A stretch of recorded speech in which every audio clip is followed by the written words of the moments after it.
Tiger King debuts on Netflix. 34 million people watched the show over the course of about 10 days. It wasn't quite what you expected, was it? Well, that may be the understatement of 2020. These people had come to us 5 years before and told us they wanted to make the Blackfish of big cats. Blackfish, for anyone who doesn't know, being the movie about the dolphins at SeaWorld, and that had a great impact. And so, they came 5, 6, 7 times during those 5 years. We cooperated. They made themselves out to be our best friends, and they were, in the fight with us to stop the abuse.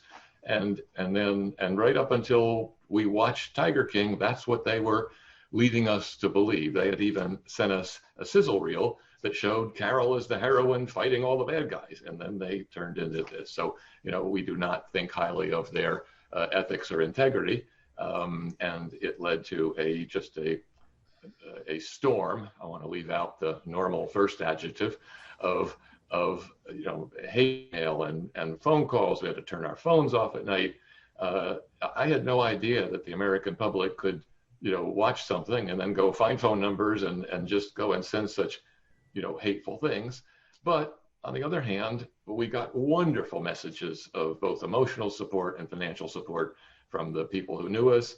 And along the way, we've been able to educate a lot of people. I would end by saying that the silver linings, despite all the pain that it caused us, has been, despite their intentional, apparently, effort not to focus on the animal issues, the world became aware that there is this industry. And they also know there's a whole bunch of disreputable people running that competing industry. So let's let that take us to who Joe Exotic is. If you're one of the people, not amongst the 34 million who watched the series. So Tiger King is the name that Joe Exotic, along with giving himself that name, gave himself. And he was operating a wild cat place out in Oklahoma. And Carole, tell us how you came to know about Joe and how it evolved into today, where he is now in prison doing 22 years for a murder for hire plot to kill you.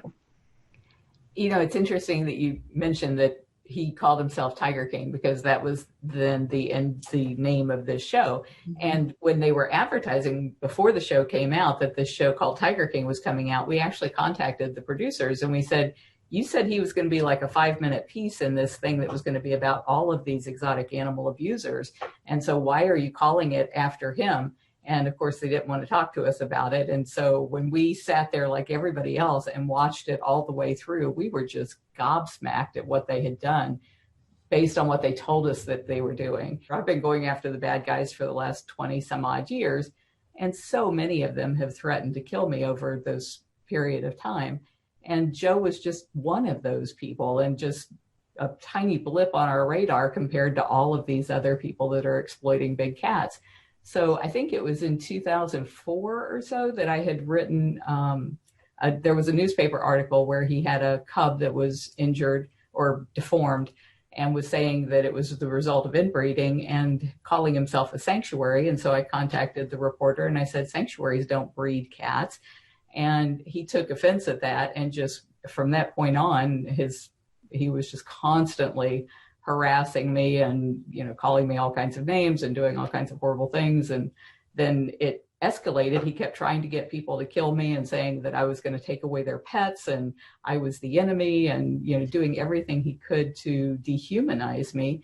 And when that didn't work, he started trying to pay people. And so I think it was in 2014 or 2015, the first people started contacting me and saying that Joe was trying to pay them to kill me and that they thought that I should know that. And of course, we always report it to the authorities, but they just never did anything until 2018 when they finally did arrest him on the 2 murder for hire charges and 18 or 17 counts of wildlife trafficking charges. And among everything else that happened, you got his property in Oklahoma, which I think is 16 acres, which was his basically zoo or his wildlife park, as he would have liked to have called it. What are you going to do with that property, or what have you done with it?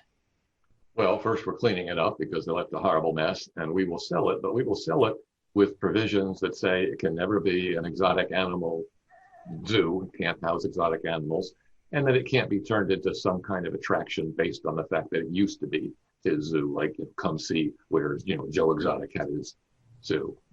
So that's the plan, and we're implementing that now. It'll just take some time.